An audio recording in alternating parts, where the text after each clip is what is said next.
The broadcast is now starting. All attendees are in listen-only mode. Good evening, everyone, and I hope you've had a lovely day. And for those of you who have come in from overseas to join us, hello, whatever time it is over there. Welcome, everyone. My name is Danette Fenton-Menzies. I'm the Director of Learning at Magical Learning, and I also, on top of facilitating, do coaching. One of the reasons we've offered this webinar is we've noticed a number of people with our clients who their resilience has dropped in the last little while. It's after Christmas, it's already started to be a hectic year. So we thought that at least once a month we'd try and offer some free webinars to give people some tips on how to live their life in a more fun way and a more enjoyable way. So I hope you enjoy today or tonight's webinar. It's only going to go for half an hour because I'm also conscious that in Australia for most people it's dinner time as well. So enjoy. I'll ask questions as we go along as well. So what we're going to be covering tonight is what is resilience and also why it's important to manage your resilience. It's a really important thing. We're going to look at when you would need to take action, so when you can identify when your resilience is dropping, what steps you can take to actually bring your resilience back up. The other thing is when you're under, your resilience is low, you're generally under stress. So we talk about what happens to your brain when it gets under stress, and understanding that also can give you hints as to when your resilience is starting to drop. And then we're going to give some practical strategies on how to stay resilient and also handle stress better. So I hope you enjoy this evening's session. Now, because it is about resilience, I always like to start off by making sure that everyone's nice and calm. So what I'd like you to do is close your eyes and imagine that you're lying in a hammock under the tree that you just looked at. And I'd like you to take a deep breath in through your nose and breathe out. So in and again. And one more time.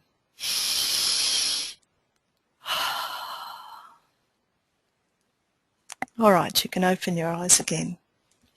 It's just always good when you start doing something new or you're trying to break up your days to just take a couple of deep breaths. It just helps calm your brain down. So what is resilience? Well, really, resilience is the ability to be able to recover quickly from difficulties, to have toughness. And I like to say resilience is about staying strong. And one thing, I've run a number of resilience workshops, and one of the things people often say is, oh, you know, when I'm low resilience, I'm weak. And I say, well, actually, low resilience indicates to me that you've actually been too generous with yourself. So you've given to lots of other people, but you've forgotten about yourself. So one of the things that's critical for keeping your resilience high is self-nurturing and looking after yourself. So some of the things that can affect resilience, so your individual health and well-being. So what you find is, often if you're a happy person and then you're sick for a little while, your resilience will take a bit of a hit because of that. Another thing that's really important with resilience is diet. So, if you've found yourself eating lots of not so healthy food, you'll start to feel sluggish, and again, that can impact on your resilience.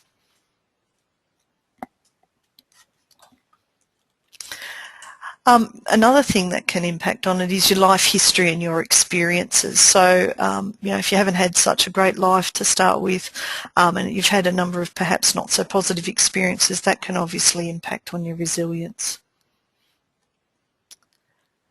Also, how you're going with your friends and family. So sometimes what I see when people are very low resilience is they actually just want everyone to go away, and so what happens is they don't connect as often as they perhaps used to with their family and friends, and that can also lead to lower resilience. Another thing is how you actually view yourself. So, when we're positive, we usually feel good and our resilience is often quite high. What you tend to see when people's resilience drops is they tend to say, oh, you idiot, how could you have done that? Oh, I'm so stupid. And they use language that perhaps isn't as positive as it would otherwise be. So it's important, again, to view yourself as positive. And I always like to say, you're gorgeous just as you are. All of us are going through this journey called life, and every one of us is trying the best we can. So be mindful that, you know, if you hear yourself using not so great language about yourself, that actually you're gorgeous just as you are and you're learning the experiences that you need to learn, and that's okay. Another thing that can help with resilience is if you've got well-developed problem-solving skills, that can help you, as can good communication skills. Again, when your resilience tends to drop, what you find is it's harder to problem solve and often it's harder to communicate. And when I talk through what the brain does when you are dealing with resilience and low resilience, this will make sense as to why it is more difficult to problem solve particularly well and communicate well when your resilience is low. Another thing that's really important with resilience is actually learning to ask for help. A lot of people don't like asking for help. They're very good at giving help, and that's often why people's resilience is low, because they've given lots of help to others, but they're not so keen to ask for help for themselves. And I always say, you know, when you're asking help for another person, you're actually giving them an opportunity to give you a gift, which is their time and their presence. So that's an important thing as well. So some of the things I see when I'm coaching people around when they're low resilience, if they're high resilience, you'll often find they're excited about going to work. Generally, during life, they're happy and upbeat. They'll have their ups and downs, but mostly they're up. They'll enjoy hanging out with other people. Big one is if I say to them, okay, tell me 5 or 10 things you could do that make you feel good, they'll be able to come up with that list really quickly. That's very different when someone's low resilience. They'll often say to me, Danette, I can't remember the last time I felt good, and I can't remember the last time I did anything that felt good. So what you tend to see is when people are low resilience, they don't enjoy work, they don't often enjoy their life, they'll struggle to be happy, they'll do things like road rage, etc.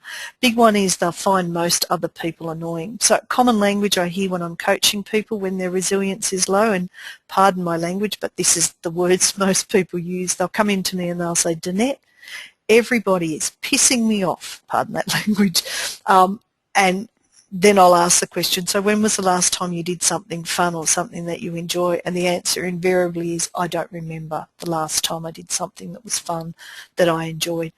So it is really important, if you're starting to show those symptoms, to recognise that your resilience is starting to drop. Now, I love quotes, so I just, throughout my presentation, you'll find a couple of them, and I quite like this one because it's quite funny. Now, when should you take action? So when do I know if my resilience is dropping? Classic ones that I see, you know, you're exhausted, tired, you're angry a lot of the time, you don't like people being around, or you know, often you just burst into tears for no reason at all and just think, that was just a minor thing, how come I just lost it then? So you'll find that you don't feel so great. The other thing I constantly see with people with low resilience is they say to me, I just want to throw my mobile phone away, I want to turn off all emails, and I just want to escape. So whether it's a beach like this gorgeous one here where no one else is there, or they want to hide in a cave. And they're classic examples of someone's given too much and now they just want to get away and look after themselves, and that's what their body tells them. I want to get away, I'm tired of this. So your body's very wise, and so I'd say, you know, if you're sick of your phone, you're sick of your emails, your body is starting to say to you, hey, you know what, I need some time for me. And can I say, you're not weak. When your resilience is dropping, it just means, as I said, you've been too generous to everyone else and you've forgotten yourself. So it is really important, as soon as you start to notice that you're dropping, to take action, and if you need it, certainly seek professional help. Whatever you do, don't just keep thinking, I'll tough it through, I'll tough it out. Please ask for help and seek that help, because the faster you deal with it, the faster you're going to get over it.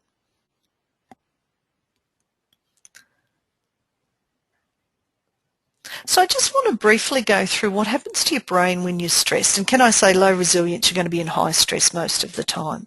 Hang on, there we go. So our brain is made up of 3 parts, and when we deal with stress, it impacts on these 3 parts. So the first part of our brain that was developed was the brain stem, and that's right at the base of your skull, and that's where all of the automatic functions happen. So the fact that you are sitting here listening to me and your heart is beating away and you're breathing and you're able to digest food, etc., is all because we have that brain stem. Without it, we'd be in big trouble because you'd have to be sitting here thinking, breathe, breathe, heartbeat, etc. So that all happens automatically. Above that in your brain is the limbic system, and that is basically the fight or flight part of our brain, and that was designed to keep us alive. So it's a critical part of our brain, and when stress happens, that bit gets a lot of attention. I'll come back to that in a second. At the top of your brain, at the front of your brain, you have the neocortex, and this is the part of your brain that is able to think and rationalise, and obviously a critical part of dealing with life is a fully functioning neocortex. Now what happens under stress is very interesting. Your brain actually goes to the fight or the flight part often. And how we'll see that is when someone's really stressed, they might come across as aggressive, which would be more the fight part of the brain acting up, or some people, their natural tendency is to flight. So they'll go more passive and they'll be very quiet and not say anything. Now it's really interesting what happens to the brain when stress occurs. So our brain makes up 2% of our body mass, but at any point in time our brain is using 20% of our body's energy, and that body's energy is measured through our blood flow. Now what happens is obviously the automatic part of your brain, the brainstem, gets its full share all the time. What happens and then the rest of that energy is shared between the limbic and the neocortex. But as soon as we start getting stressed, what happens is the energy comes away from the neocortex, so the front logical part, and it goes back to the limbic system. And what you'll find is when we're really stressed, it's extremely difficult to think because the front thinking bit has shut down and it's gone all back to the limbic part, or the reptilian part, we'll often talk about it, and your body's got lots of chemicals going through it like cortisol and adrenaline. So in that moment when that's happening, it's actually very, very difficult. So when you find yourself highly stressed, you'll find it difficult to think, and obviously because it's difficult to think, you'll also find it difficult to make good decisions. So one of the things to remember is that the lower you go in terms of resilience, the harder it is for you to actually think really well, and it's why we always say go and talk to people, because it allows you to get your brain back and be able to think and make good decisions. Here we go. So again, another beautiful saying. So some of the things you can do to improve resilience, really important, connecting with others. So when you're feeling low resilient, and I was talking about in a meeting this afternoon, sometimes it's nice just to connect with someone and have a chat. And in coaching we call those chats, particularly when you just need to go blur at someone, a BMW moment, so a bitch, moan and whine. And so it's good to connect with your friends or connect with someone independent and just go blur.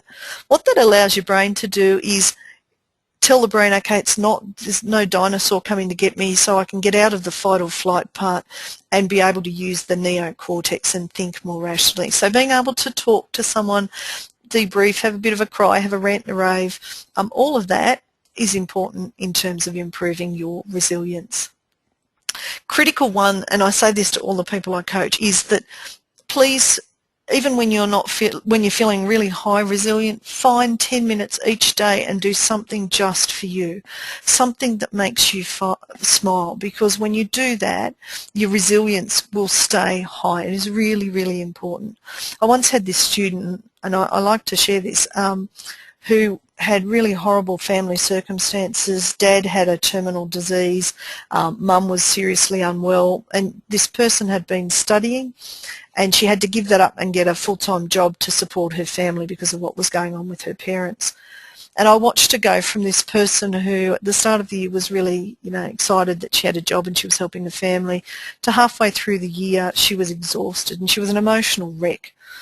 And so we sat and had a little chat over a coffee, and one of the things she loved was music. And so all she did different each day was when she drove to and from work, she played music and sang at the top of her lungs. And even by just doing that simple step, she again came back to Resilient, and at the end of the year she actually got engaged to a boyfriend, and you know, it all worked out really well for her. So please, if you do nothing else and get nothing else from this webinar, if you can spend 10 minutes a day, every day, just doing something for yourself that makes you smile, that will improve your resilience. The other thing is, I know a lot of you will be going through change, and there's some change you can adapt to, and there's some you just got to accept. So learning to go, you know what, this too will pass in future, and sometimes letting it go is again another good strategy. Sometimes too we just want to have a sense of control. So for some people, doing up to-do lists can really help. Another one, and this is from a gentleman that I know some of the people on the webinar are familiar with, a gentleman called Robin Sharma. He talks about stop doing lists. So sometimes when you're doing so much and your resilience is really low, have a look at all those things you're doing and identify a couple that you should stop doing and give to someone else so you can free up time to look after yourself. Really important one is getting more sleep. Most of us are sleep deprived, and when you sleep deprived, the neocortex doesn't work nearly as well, so you're thinking part of your brain. So get more sleep. Go to bed a little bit earlier. Obviously really important is asking others for help. And you know, people are always willing to help, and if the first person says no, I can't, their resilience is probably low too. Ask another person. Don't give up till someone helps you. Another one, a really lovely friend of mine told me about when he went on a course and they were talking about resilience, is connecting with your faith. So if you have a particular faith that you follow, then that connection can also help you with your resilience. I love this one, and I try to do this every day. For at least 10 to 20 minutes, disconnect from all technology and just basically create some quiet space in your day to just enjoy and be present. So here there's someone out in the garden, it could be just having a bath or a shower, but just get away from everything and just be quiet. The other thing that's really important is to think back, you know, when your resilience was high, what were you doing in the past? When your resilience started to drop, what might have caused that as well. So learning from your past can really help with resilience, and strategies that work to keep doing those. The other thing is sometimes, because we are often very generous, we are very good at helping others, but not so great at asking for our own needs and wants to be met. It's really important to understand yourself and what your needs and wants are, and then being able to communicate those with your loved ones and those around you. So there's a thing called emotional intelligence, and every single day all of us feel emotions. So whether you're aware of it or not, now obviously when you feel strong emotions, at some stage you will become aware of them, so if you're angry or cross, etc. Sometimes we're just nice and calm, and that's a nice space to be if you are resilient. So right now I'd just like you to stop for a second and just hone in on your body and think, what emotion am I feeling at the moment? Because emotions tell us something.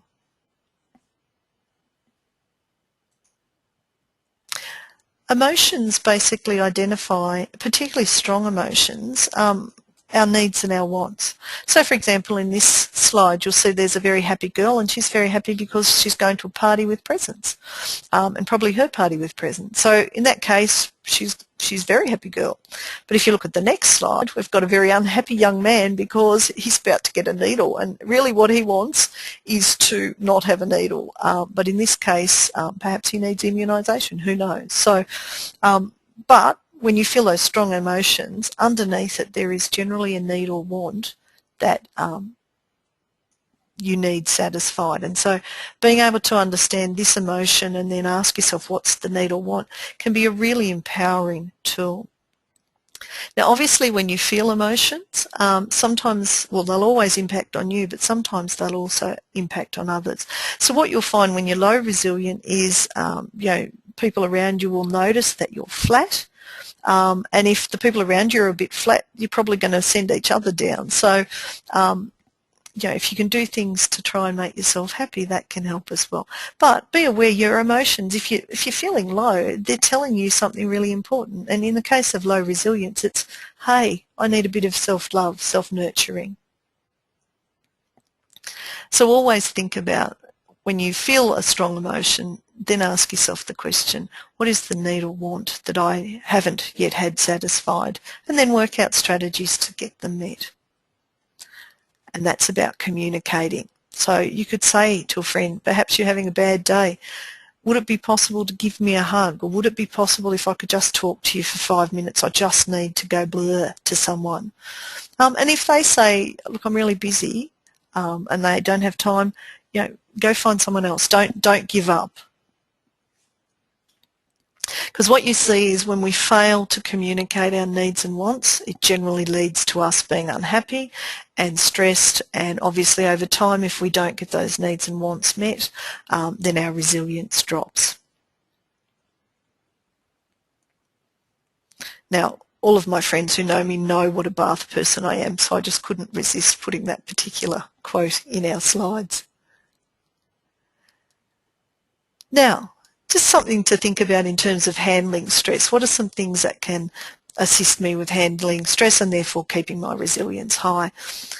So obviously enjoying yourself out in the sun is nice, a bit of vitamin D every day, not for too long. Really important, and you'll notice we started off our session with this, a couple of deep breaths. When you breathe deeply, it says to your brain and your body, okay, it's safe, and it'll actually help bring the blood back up to the neocortex, because remember, when we're stressed, it takes the blood away, or the blood flow away from the neocortex, or the thinking part of our brain, and puts it back in the reptilian part. So when you take a couple of deep breaths, that tells the brain it's okay, and it'll start thinking again. Another great thing you'll often hear when people are really stressed, people will say, go for a walk. And that's actually great advice, because when you're walking, obviously the blood's flowing and you're breathing deeper. So just get up and go for a quick walk. If you can, get out in nature, because that is so nurturing and it just makes you feel better.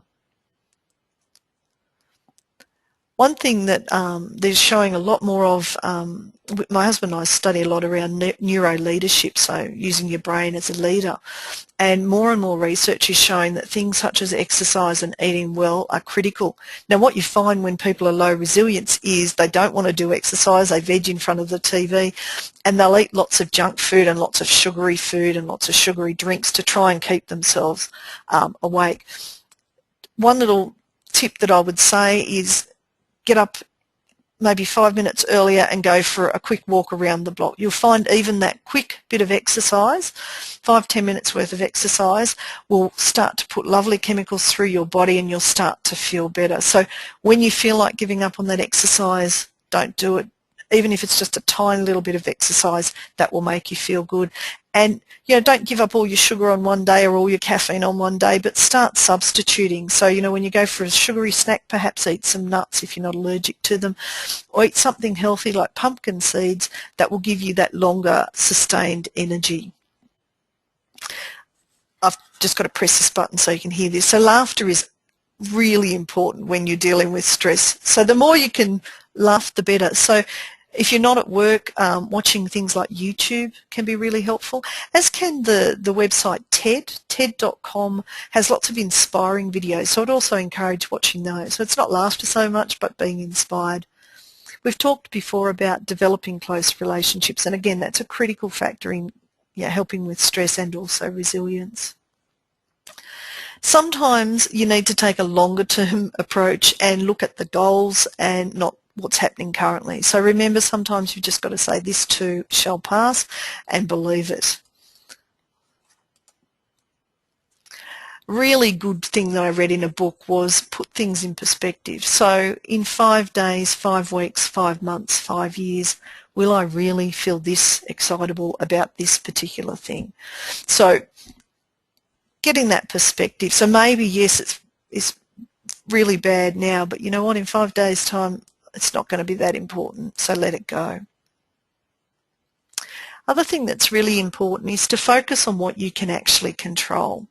the only thing you can actually control, it's very unfortunate, is we can only control ourselves.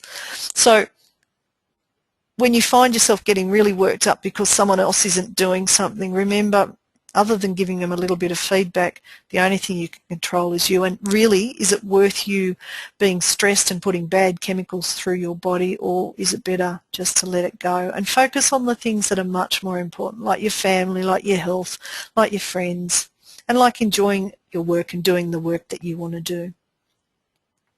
The other thing that is a really good indicator that your stress and your resilience is dropping is how vivid your language is. So what I notice when I'm coaching people is when their resilience is low, they use really big language like, Jeanette, my life is a disaster. And I'll go, it's a problem?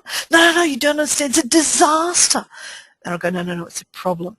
So our language actually creates our experiences. So if you notice that you are using more negative language and it is big language like disaster, catastrophe, tone it down, because that will actually change your experience. And the bigger the words with that emotion, the harder you're going to find it. So another thing I'll often hear people say when their resilience is low is the word hard will come into pretty much every sentence they say. So again, if you find yourself doing that, tone it down and say, well, I must be able to solve this. Who do I need to talk to? And again, as you talk, that allows your brain to function better.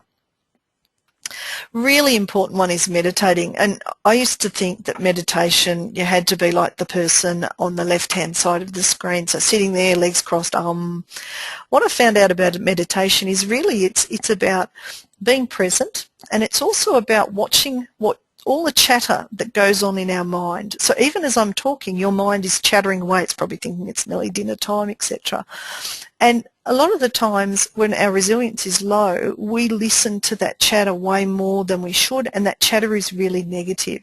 So meditation, and it can be just walking around, it can just be sitting quietly and just focusing on your breath, is really about letting all of that chatter go. And someone told me this great technique, and it has to do with the photo on the right-hand side. If you're finding your brain wandering off, wiggle your big toe. So I'd like all of you now just to wiggle your big toe, because by doing that, it actually brings you back into your body. So when you find yourself not being present, remember, wiggle the toe, breathe deeply, and just, I'm back in my body. And again, like resilience with stress, please seek help. The faster you seek help, the better you're going to deal with it. So before we finish up for the night, because we've only got 2 more minutes to go, I'd just like you to spend a minute thinking of 2 strategies that you're going to put in place to help build your resilience. And if anyone would like to put a strategy in the chat box, please go ahead, because I'd love to share it with the rest of the audience. So if you've got a strategy, throw it in the chat box there.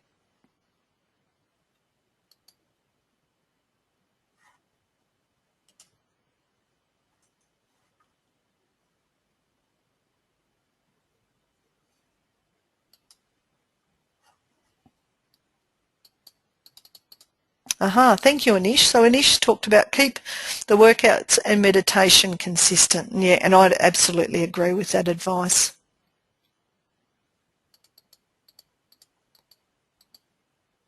Maria, thank you. So Maria's going to watch her language. It's so important. I do it too, Maria.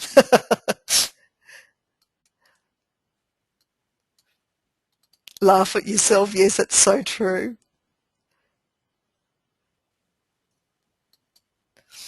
That's lovely. Thank you so much for sharing, everyone. Now, I'm just really conscious of the time, and I do want to finish up on time. Is there any questions before we finish up?